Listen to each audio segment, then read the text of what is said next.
इस मुल्क पर कुछ फितना परस्त ताकतों की फिर नजर है।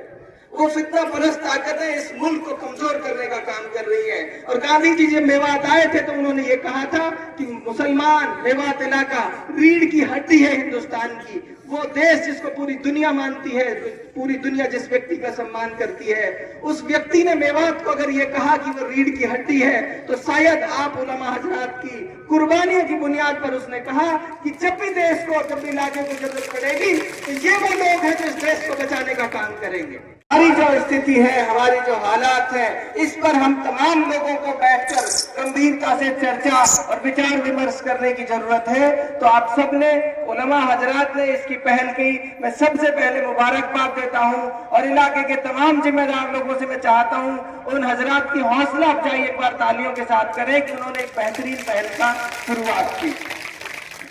मैं आप साथियों को बताना चाहता हूं कि उलमाओं की जो कोशिशें रही हैं इस मुल्क के लिए, मैं केवल इस कौम के मुतालिक नहीं कहूंगा, मैं इस मुल्क के मुतालिक एक बात कहूंगा कि उलमाओं को जब जब भी इस मुल्क को जरूरत पड़ी, जब जब भी उलमाओं ने, आप इतिहास उठाकर देख लो, जब जब भी इस मुल्क को जरूरत पड़ी है, उलमाओं ने आगे अगली लाइन में आकर, अगली पंक्ति में आकर कुर्बानियां दी हैं इस इलाके को और इस मुल्क को बचाने के लिए। इसके वो मुबारकबाद के मुस्तहिक हैं। और जब जब भी जरूरत पड़ी, चाहे मेवात इलाके की जरूरत हो, चाहे मुल्क के ताल्लुक से कोई बात हो, जब जब भी उन्हें जरूरत महसूस हुई कि हमें इस तरह के फैसले लेने की जरूरत है, हमें एक दिशा समाज को दिखाने की जरूरत है, तो आपने पहल की और इस इलाके को और इस मुल्क को दिशा दिखाने का आपने काम किया। हमारा इतिहास इस बात की गवाही देता है कि जब मुल्क अंग्रेजों का गुलाम हुआ करता था तो इलाके के, इस मुल्क के उलमाओं ने लाखों की तादाद में कुर्बानियां देकर इस मुल्क को बचाने का काम किया। ये उलमाओं की कुर्बानियां हैं जो इस मुल्क के एक एक चप्पे चप्पे पर मौजूद है।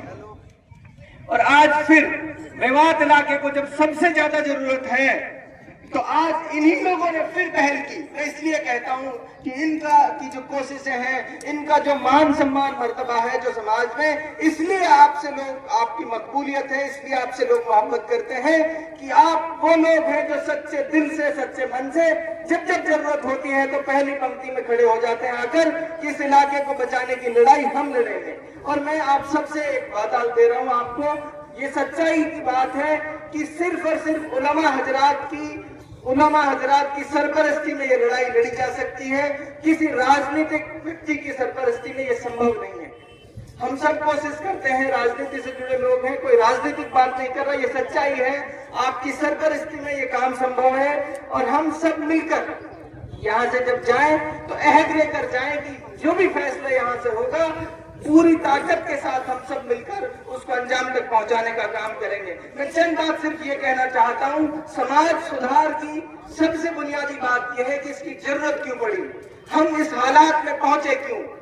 आप देखोगे दिल्ली और गुड़गांव से लगते हुए जितने भी इलाके हैं, उन सब का दूध भी दिल्ली बिकता है, उन सब की सब्जियां भी दिल्ली बिकती हैं, क्योंकि उनके पास यातायात के साधन है, उनकी कनेक्टिविटी दिल्ली से है, रोजगार के साधन वहां मौजूद हैं।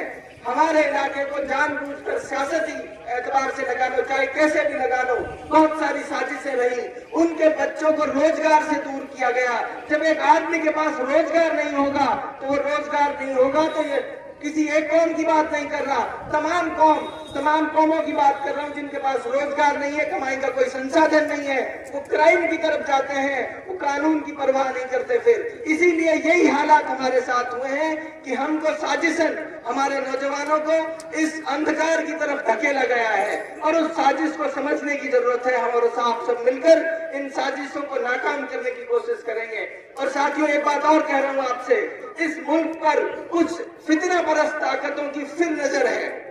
वो फितना परस्त ताकतें इस मुल्क को कमजोर करने का काम कर रही है। और गांधी जी जब मेवात आए थे तो उन्होंने ये कहा था कि मुसलमान मेवात इलाका रीढ़ की हड्डी है हिंदुस्तान की। वो देश जिसको पूरी दुनिया मानती है, पूरी दुनिया जिस व्यक्ति का सम्मान करती है, उस व्यक्ति ने मेवात को अगर ये कहा कि वो रीढ़ की हड्डी है, तो शायद आप उलमा हजरात की कुर्बानियों की बुनियाद पर उसने कहा कि जब भी देश को, जब भी इलाके को जरूरत पड़ेगी तो ये वो लोग हैं जो इस देश को बचाने का काम करेंगे।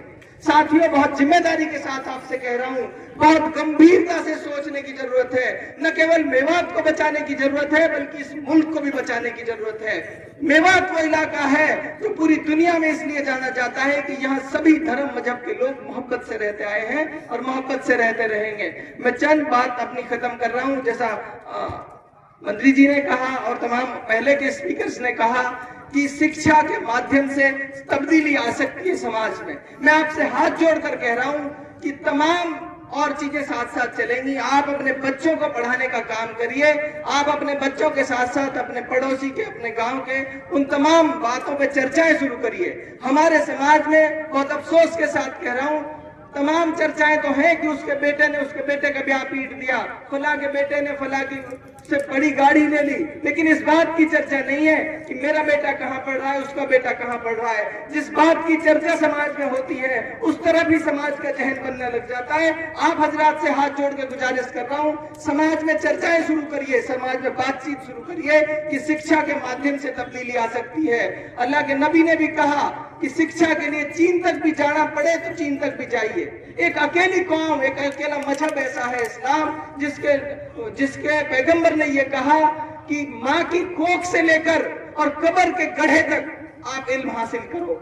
वो कौम इल्म में सबसे पीछे है आज। ये हमारी पस्ती का, ये हमारी बदहाली का सबसे बड़ा कारण है।